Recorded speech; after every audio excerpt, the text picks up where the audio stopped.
السلام عليكم. النهارده ان شاء الله هنعمل فكره حلوه جدا جدا. هنحول الشربات او السيرب اللي سكر، هنحوله لشربات زي ما اول مره عملناه.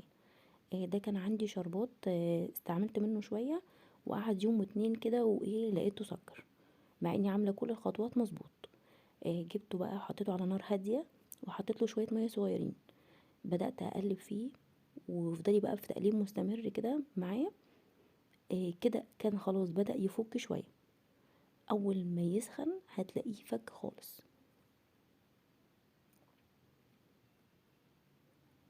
كده بقى بدأ يسخن ويفك.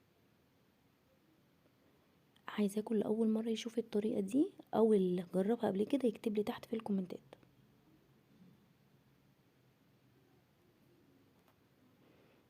شايفين بقى كده بدأ يسخن وقرب على الغليان. كده فك خالص خالص. طبعا انا شلت اي بذر من الليمون او اي حاجة فيه، شلتها خالص. هنا كده بدأ يغلي. انا طبعا ما بحبش ارمي اي حاجة، في ظل الظروف كمان اللي احنا فيها دي ما بحبش ارمي اي حاجة. كده بدأ بقى اضفيت عليه النار وبدأ يهدى شوية.